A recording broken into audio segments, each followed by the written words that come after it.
ஞானாம்பிய உடனாய காலத்தினாதருடைய திருவருளினாலே நம்முடைய சங்கத்தில்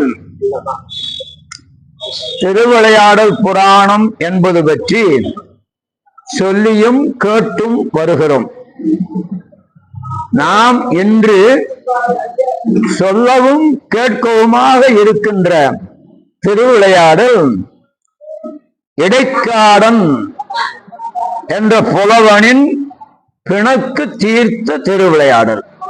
இடைக்காடன் பிணக்கு தீர்த்த திருவிளையாடல். இடைக்காடன் பிணக்கு தீர்த்த திருவிளையாடல்.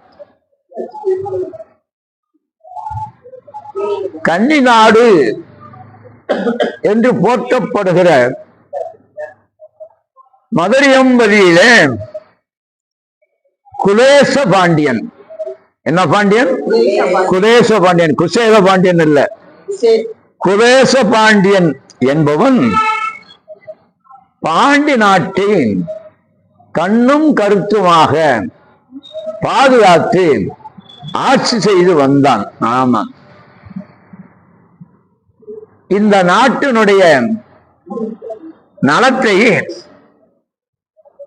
தன்னுடைய தோளிலே தூக்கி சுமந்து பணி செய்யறான்.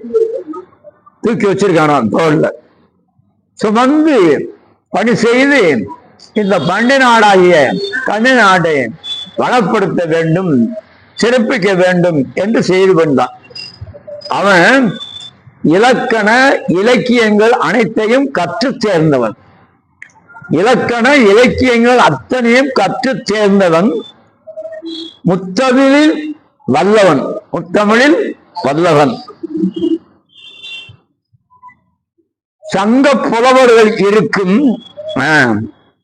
வீற்றிருக்கக்கூடிய அந்த சங்க பலகை இந்த இடைக்காடன் என்கிற புலவனுக்கு இடம் தந்ததனாலேயே இந்த இடைக்காட்டு புலவனுடைய பெருமையும் சிறப்பும் நமக்கு புலப்படுகிறது. சங்க பலகையே அவனுக்கு இடம் தந்ததான்.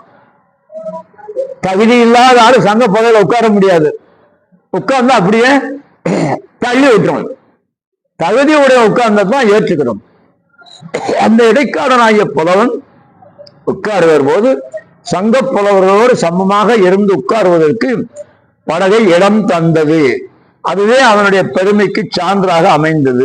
ஆமா, அப்போது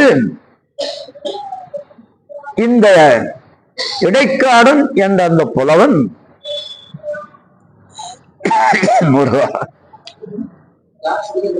இந்த குலேச பாண்டியனை காண வந்தான். அந்த காலத்தில் புலவருடைய இயல்பு புரவலர்களையும் வள்ளல்களையும் அரசர்களையும் பாடி பரிசு பெற்று வாழ்வதுதான் புலவருடைய வாழ்க்கையா இருந்தது. அப்ப அவருடைய வாழ்க்கை வறுமைப்பட்ட வாழ்க்கையாவே இருந்திருக்கு, புலமை இருந்திருக்கு. அதான் இந்த திருவிளையாடல் புராணத்துல வசனம் வரும், நாகேசன் நடிச்சிருப்பான் அதுல. ஆமா, பிரிக்க முடியாதது எதுவோ அப்படின்னா புலமையும் வறுமையும் தான். புலமையும் வறுமையும். அப்போ அது அந்த காலம். இப்ப புலவர்கள் நல்லாத்தான் இருக்காங்க, எந்த குறையும் இல்லாம வசதியாத்தான் இருக்காங்க. அதனால புலவர்கள் என்று சொன்னான். அந்த சங்கப்பலகை தகுதி உடையவர்களை ஏற்றுக்கொள்ளும், தகுதி இல்லாதவர்களை தள்ளி விட்டுவிடும் என்பதனால அப்படிப்பட்ட அந்த இடத்தில் இருக்கிற பெருமைக்குரியவனாக இருக்கிற அந்த குலேச பாண்டியனை காண்பதற்காக இடைக்காடன் என்ற அந்த புலவன் அவனை காண வந்தான். அரண்மனைக்கு போனான். பாண்டியன் முன்னாலே நின்றான். பாண்டியனே, நான் ஒரு நூல் இயற்றி கொண்டு வந்திருக்கிறேன். அது முன்னே இப்போது நான் படிக்கப் போகிறேன். அதை மாய் ஒருமைப்பாட்டோடு கேட்பாயாக என்று அவர் சொன்னார். சரி, இப்ப அவர் சொல்ல தொடங்கினார். என்ன நடந்து போச்சு அப்படின்னா, இந்த இடைக்காட்டு புலவன் எழுதிய அந்த பாடல் சொல் அருமையும் பொருள் அருமையும் இலக்கண இலக்கிய வளமையும் உடையதாக மிகச் சிறப்பு உடையதாக இருந்தது. இந்த பாண்டியன் மனசிலே ஒரு பொறாமை வந்து விட்டது. ஆஹா, இந்த புலவன் எப்படிப்பட்ட பாடல்கள்லாம் எழுதி கொண்டு வந்திருக்கிறான் என்று பொறாமை. எந்த ஆமையும் வரலாம், எந்த ஆமை வரக்கூடாது, பொறாமை வரக்கூடாது. இந்த வக்கீல் ஐயா உட்கார்ந்து இருக்காரு, கோர்ட்டு அமீனா வருவாரு, கோர்ட்டு அமீனா வருவாரு, வீட்டுல இருக்கிற சட்டி பொட்டி பண்ட பாத்திரம் அவன் அள்ளிட்டு போவாரு. ஆமா, அமீனா வந்த வீடும் ஆமை புகுந்த வீடும் உருப்படாது அப்படின்னு சொல்லுவாங்க. சரி, அமீனா வர்றாரு, வீட்டுல இருக்க பொருள் அள்ளிட்டு போயிடுறாரு, சரி. ஆமை பாவம், அது புகுந்து அந்த வீட்டுக்கு என்ன செய்ய, என்ன சேதம்? அந்த ஆமை பொறாமை. உள்ளத்திலே அந்த பொறாமை என்ற ஒன்று நமக்கு குடி வந்து விட்டால் அது அத்தனை கேடும் தீமையும் நமக்கு விளைவிக்கும் என்றான். இவனுக்கு அந்த இடைக்காட்டு புலவனுடைய புலமையில ஒரு பொறாமை வந்தது. ஆமா, சொற்சுவை பொருட்சுவை எல்லாம் அறிந்தவனாக இருந்து அவனுடைய பொருள் விளக்கம் எல்லாம் கேட்டு கொஞ்சமும் மனதால் பாராட்டாமல், முகம் மலர்ந்து பேசாமல், முக மலர்ச்சி காட்டாமலும், வாய் திறந்து எதுவும் கூறாமலும் பாண்டியன் இருந்தான். அந்த இடைக்காட்டு புலவன் என்ன நினைத்தான்? இந்த பாண்டியன் மன்னன் நம்மை அவமதிக்கிறான், பாண்டிய மன்னன் நம்மை அவமதிக்கிறான், இவனுக்கு நல்ல புத்தி புகட்ட வேண்டும் என்று சொல்லி உடனே அரண்மனை விட்டு வெளியே வந்தான். நேர சொக்கன் கிட்ட போயிட்டான். சொக்கநாத பெருமானிடத்திலே போய் அவன் என்ன சொல்றான்? சொற்சுவையும் பொருட்சுவையும் அறிவதில் வல்லவனாகிய பாண்டிய மன்னன் என்னுடைய பாடலை கேட்டு கொஞ்சமும் மனம் இறங்காமல் கல்லஞ்சக்காரனாக இருந்து விட்டான். ஆகவே பெருமானே, என்னை அவன் அவமானப்படுத்தி விட்டான் என்றால் நான் நினைக்கவில்லை, உண்மை அவமானப்படுத்தி விட்டான். ஆமா, நீ யாரு? தமிழ் அறியும் பெருமாள், தமிழ் அறியும் பெருமாளாக இருக்கிற உன்னை அவன் அவமானித்து விட்டான். ஆமாம், எப்போது?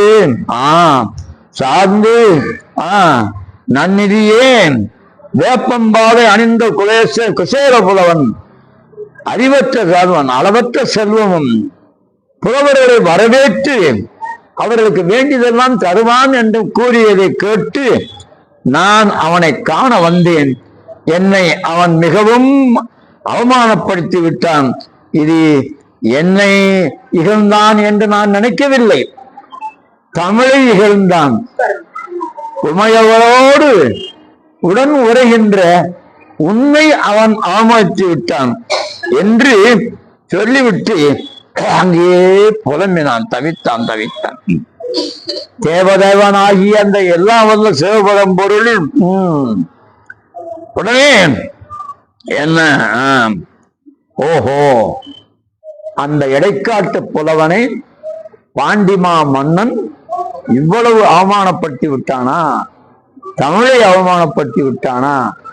தமிழ் நம்முடைய உயிர், தமிழை அவமானப்படுத்தினா நம்மையும் அவமானப்படுத்தினான் என்று சிவபெருமான் கருதினாராம்.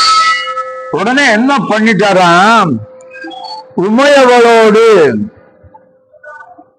உமையவளோடு கருவறையிலிருந்து கிளம்பி வைகை கரையில ஒரு பகுதியில போய் கோயில் கொண்டு அமர்ந்து விட்டாராம். எப்படி பாருங்க, ஒரு புலவனுக்காக. இப்ப வைகை இங்க காலையில அர்ச்சகர்கள் கோவிலை திறக்க வந்தார்கள். பக்தர்கள் திருப்பள்ளி எழுச்சி பாடி அவன் திருவடியை தொழுது திருவருளை பெற வேண்டும் என்று ஏராளமான புலவர்கள் வந்தார்கள், பக்தர்கள் வந்தார்கள். வந்தவர்களுக்கு கருவறையை பார்த்தா ஒரே அதிர்ச்சி. காணோம், சிவலிங்க திருமேனியை காணோம். எப்படி இருக்கும்? நமக்கே எப்படி இருக்கு நினைச்சு பாருங்க. திருக்கோவிலில் எழுந்தருளி இருந்து எல்லாருக்கும் திருவருள் செய்கிற பெருமான் சிவலிங்க திருமேனி அங்கு காணாது போன உடனே அவர் திகைத்து இருந்து போனார்கள். ஆமா ஆமா ஆமா ஆமா, என்ன ஆச்சு? ஆஹா. இப்போ எல்லாம் வல்லவனாக இருக்கு சிவபரம்பொருள் தன் இருப்பிடத்தை நீக்கி அங்கே வேறொரு இடத்திலே சென்று, ஆமா, கோவில் கொண்டு அங்கே எழுந்தள்ளி விட்டான். காலையில வந்து வழிபாடு செய்ய வந்த பக்தர்கள் அத்தனை பேரும் அதிர்ச்சி அடைந்தார்கள். என்ன நடந்தது? யாருடைய குற்றம் இது? திருக்கோயிலில் எம்பெருமான் திருவுருவ திருமேனி காணமே, சிவலிங்க திருமேனியை காணமே, திகைத்து தடைத்தோம். உடனே மன்னவனுக்கு இந்த செய்தியை சொல்ல வேண்டும் என்று அர்ச்சகர்களும் பக்தர்களுமாக சேர்ந்து வெகு வேகமாக விரைந்து குடேச பாண்டியனாகிய மன்னனிடத்திலே போய் இந்த செய்தியை சொன்னார்கள். அரசே, நாங்கள் ஒரு செய்தியை உனக்கு சொல்வதற்கு அஞ்சுகிறோம். இது நல்ல செய்தியா? மகிழ்ச்சியா சொல்றதுக்கு ஒரு செய்தியை சொல்லுவதற்கு மிகவும் மிகவும் அஞ்சுகிறோம். ஆமாம், பள்ளி எழுச்சி பாடி பெருமான் திருவடிகளை வணங்க சென்றோம். ஐயோ, இந்த பெரும்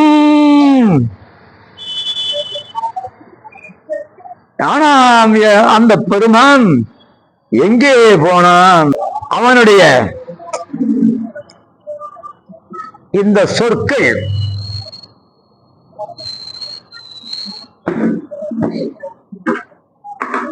பாண்டியனுடைய செவியிலே அனலில் பழுக்க காட்சிய வேல் காதுல சரியா எப்படி இருக்குமோ அப்படி தைத்ததான். வேலு நெருப்ப காட்சி எடுத்து தக தக தகன்னு இருக்கிற வேலு அத காதுல செய்யறதுனா எப்படி இருக்குமோ அப்படிப்பட்ட வேதனை, துன்பம், துயரம் அவனுக்கு. ஆமாம், இப்போ அவன் இந்த செய்தியை கேட்டவுடனே அவனுடைய அறிவு ஒடுங்கி போச்சு, மனம் அத்தனையும் அடங்கி போச்சு. அப்படியே சிம்மாசனத்தில் இருந்து கீழே வீழ்ந்தான். கீழே வீழ்ந்து மயங்கி கிடக்கிறான். எல்லாரும் என்னவோ என்னவோ என்னவோ என்று பார்க்கிறவன் சற்று நேரம் கழித்து கண் வைத்து பார்க்கிறான். சிவலிங்க திருமேனி இல்லாத அந்த நிலையை நினைத்து பார்க்கிறான். ஆமாம், அங்கேயே அவனுடைய கண்களிலே அருவி போல கண்ணீர் மாலை மாலையாக கொட்டுகிறது. சிவலிங்க திருமேனி திருக்கோயிலில் இல்லைன்னா எப்படி இருக்கும்? கொட்டுகிறது கொட்டுகிறது. நேருவை வில்லாக வளைத்து நொடி பொழுதில் திரிபுரங்களை அழித்தவனே, மேருமலையை வில்லாக வளைத்து நொடி பொழுதில் திரிபுரங்களை அழித்தவனே. அப்பா, அதற்கு மேலே எங்கு சென்றாய்? திருக்கோயிலில் உன்னை காணனேன். கைலாய மலைக்கே போய்விட்டாயோ? கைலாய மலைக்கே போய்விட்டாயோ? அல்லது உன்னை இடையராது நடைபெறாது எப்போதும் இடைவிடாது நினைத்துக் கொண்டிருக்கிற வேதங்களை தேடி போய்விட்டாயோ? வேதங்கள் தேட அங்க போய்விட்டாயோ? எங்கே இருக்கிறாய்? ஆமா என்று சொல்லி சொல்லி சொல்லி புலம்பி தவித்தான். கண்ணீர் மாலை மலையாக வடித்தான். இது அப்போது சிலர் ஓடி வந்து பாண்டியன் முன்னரே நிற்றாரு. இவன் சிவலிங்க திருமணியை காணாம மயங்கி கீழே விழுந்து குழம்பு தவித்து கொண்டிருக்கிறான். அந்த சில பேர் ஓடி வந்து, அரசே அரசே அரசே அரசே, நாங்கள் ஒரு அதிசயமான நிகழ்ச்சியை கண்டோம். நல்லா கவனிச்சுங்க, நாங்க ஒரு அதிசயமான நிகழ்ச்சியை கண்டோம். என்ன தெரியுமா? உமையோடு சிவபெருமான் சிவலிங்க திருமையோடு அங்கே வைகைக்கரையில ஓரிடத்துல அமர்ந்து இருக்க கண்டோம். நாங்க எங்க போயிட்டு, நீ கைலாயத்துக்கு போயிட்டுன்னு சொல்லி புலம்பி தவிச்சான் இல்லையா? எங்கேயும் போற வைகைக்கரையில் உமையவளோடு அங்கே வந்து கோயில் கொண்டிருக்கிறான் என்று அவர்கள் சொன்னார்கள். ஆஹா, இப்போ பகைவருடைய மொழி அழித்து வீரக்களில் அணந்த பகைவர்களை அழித்து ஒழித்து வீரக்கடல் அணிந்தவனாகி இருக்கிற அந்த பாண்டியன் சிவபெரும்பொருள் உமையோடு வையக்கரையில ஒரு இடத்துல கோயில் கொண்டிருக்கிறான் என்பதை கேட்ட உடனே ஓடுகிறான் ஓடுகிறான் ஓடுகிறான். அந்த இடத்தை விட்டு, அரண்மனையை விட்டு எங்கே கோயில் கொண்டிருக்கிறார் என்று சொல்லி தேடி தேடி ஓடு ஓடு ஓடு ஓடு அப்படின்னு சொல்லி அங்கே போய் சொக்கநாதரை கண்டான். சிவலிங்க திருமேனியாக இருக்கிற சொக்கநாதனை கண்டான். கண்டு இப்போது என்ன பண்ணிட்டான் பாருங்கள். வேதங்களாலும் தொடர முடியாத சிவபரம் பொருளே, அம்மையுடன் இங்கு எழுந்து அருளியது ஏன்? அடியேன் ஏதாவது தவறு செய்திருப்பேனா? அப்படி தவறு செய்திருந்தால் சிறியோர் செய்த சிறு பிழையை பெரியோராக இருக்கிறவர்கள் பொறுப்பது கடன் என்று சொன்னா, எல்லாவற்றையும் தாங்கிக் கொண்டிருக்கிற பரமனே, நீ இந்த சிறிய குற்றத்தை நான் செய்திருந்தால், தவறு செய்திருந்தால் என்னை பொறுத்துக்கொள். எப்படி என்று சொல்லி, ஏன் இது நடந்தது? தந்தையே தந்தையே, எங்கே தவறு நடந்தது? ஏன் இப்படி ஒரு நிலைமை வந்தது? இதுவரை நான் எங்கேயும் கேள்விப்பட்டதில்லை. சிவலிங்க திருமேனி கருவறையிலிருந்து வெளியே போனது என்ற வரலாறு எங்கேயுமே நான் இதுவரை கேள்விப்பட்டதில்லை. என்னுடைய ஆட்சியில் இப்படி ஒரு நிகழ்ச்சியா? நான் என்ன பாவம் செய்தேன், என்ன தவறு செய்தேன் என்று அழுது துடித்து பயந்து பெரிய ரொம்ப சிறப்பா அவன் பாருங்க எல்லாம் பண்ணான். அப்போ அவர் என்ன பண்ணாங்க, நேரம் அவன்கிட்ட போனோம். கொன்றை அணிந்த சடை உடையானே வணக்கம். கொன்றை மாலை அணிந்த சடை உடையானே வணக்கம்.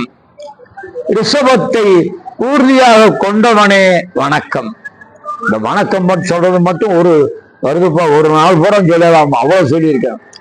ரிஷபத்தை ஊர்தியாக கொண்டவனே வணக்கம். ஆமா, திருமாலும் பிரமணம் அடியும் முடியும் காணாமல் தீப்புறம்பாய் நின்றவனே வணக்கம். முருகப்பெருமானை தந்து அருளியவனே வணக்கம். ஆமாம், அந்த திருமால் தன் கண்ணை தோண்டி 1000 மலரில் ஒரு மலர் குறைகிறது என்று சொல்லி தன்னுடைய கண்ணை இடந்து அச்சித்தானே, அதற்காக நீ அவனுக்கு என்ன தந்தாய்? சக்கரம் தந்தாய். பெருமாள் கையில சங்கு சக்கரம் இருக்குல்லப்பா, அந்த சக்கரம் திருமாலுக்கு யார் கொடுத்ததாம்? சிவபெருமான் கொடுத்ததாம். அப்போ அவர் சங்கு சக்கரதாரியத்தான் எப்பவும் காட்சி தர்றாரு. அப்போ சக்கரத்தை அன்று அருளிய வணக்கம். அதுக்கு மேல எனக்கு பாருங்க, அவன் திரியாயனை கேட்டு சிவபெருமான் பல்வேறு வகையில அந்த பரம்பொருளை வணக்கம் வணக்கம் வணக்கம் என்று அவர் துதித்ததை கேட்டு பெரிதும் மகிழ்ந்து சிவபெருமான் சொல்றாரு, இப்போ அப்பா உன்னுடைய துதி உன்னுடைய வணக்கம் கேட்டு நாம் பெரிதும் மகிழ்ந்தோம். உனக்கு கூற வேண்டியது ஒன்று உள்ளது. இங்க பாருங்க, முனிவர்கள் தேவர்கள் அனைவரும் வணங்கிய லிங்கங்கள் பல உள்ளன. முனிவர்கள் தேவர்கள் ரிஷிகள் வணங்கிய லிங்கங்கள் பல உள்ளன. அது 64 லிங்கங்கள் உயர்ந்தவை. இந்த லிங்கங்கள்ல 64 லிங்கங்கள் உயர்ந்தவை.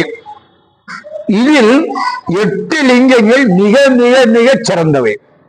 64 லிங்கங்கள்ல 8 லிங்கங்கள் மிக மிக சிறந்தவை. அந்த 8 திக்குகளிலும் இருக்கிற அட்டத்துக்கு பாலவர்களாக இருந்தவர்கள் வந்து வணங்கிய லிங்கங்கள். 8 திக்கையில இருக்கிற அட்டத்துக்கு பாலகர்கள் வந்து வணங்கி இருக்கும். ஆமா, இது குபேரன் பூசித்த லிங்கம். இந்த லிங்கம் இப்ப இங்க இருக்க லிங்கம் எந்த லிங்கப்பா? குபேரன் பூசித்த லிங்கம். இத்தரத்தில் இன்று முதல் வட திரு ஆலவாய் என்று பெயர் வரட்டும்.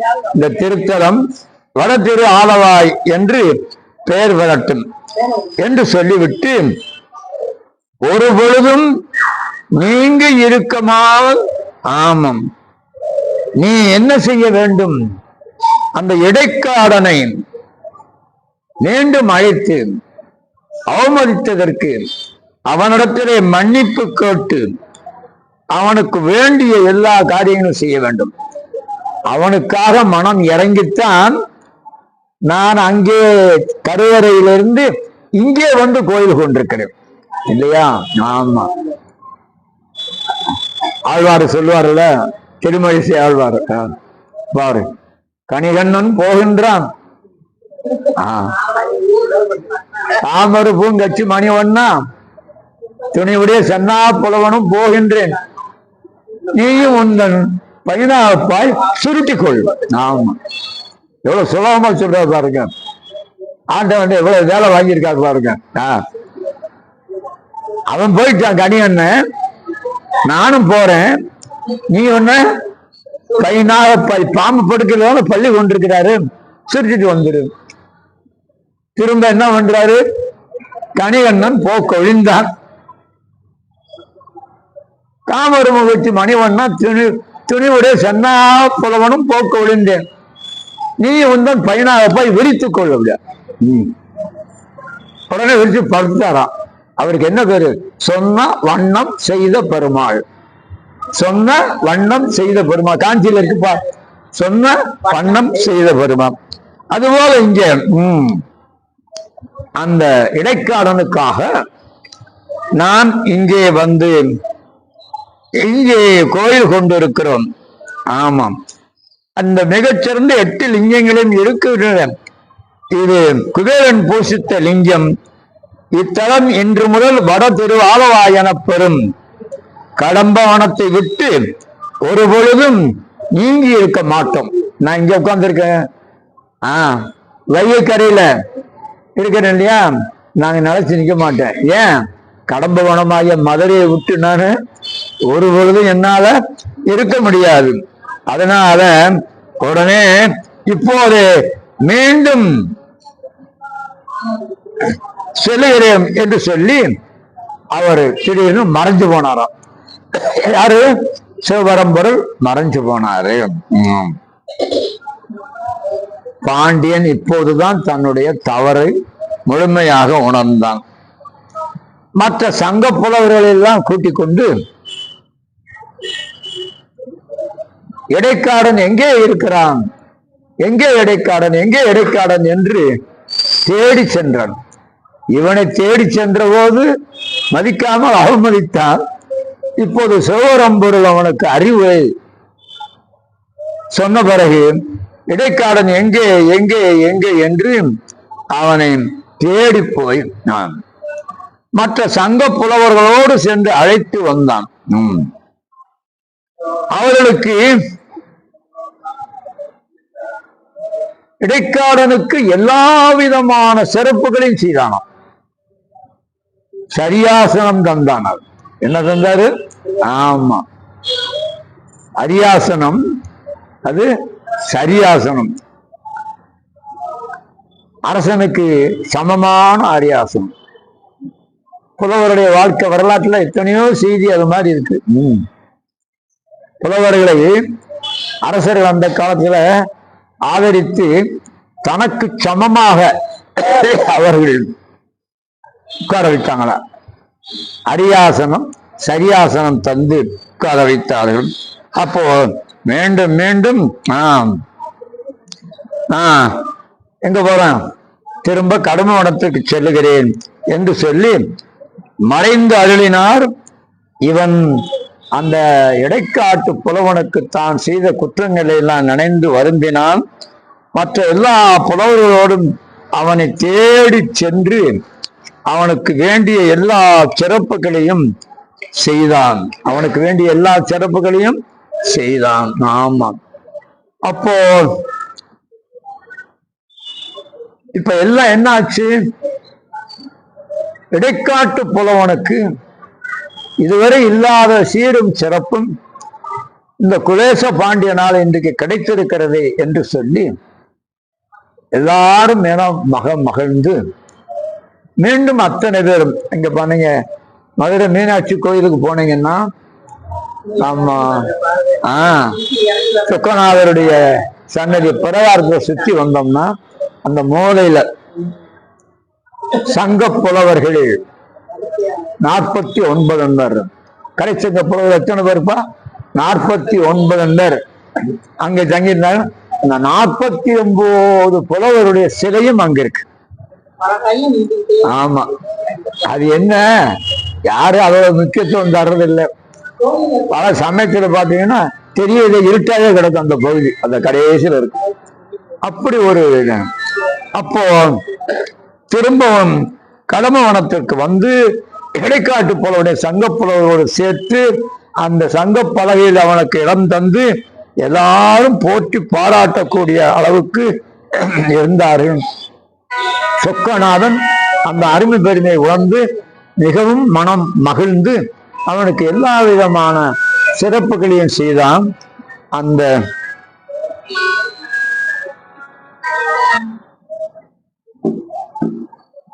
எல்லா விதமான சிறப்புகளையும் செய்த பிறகு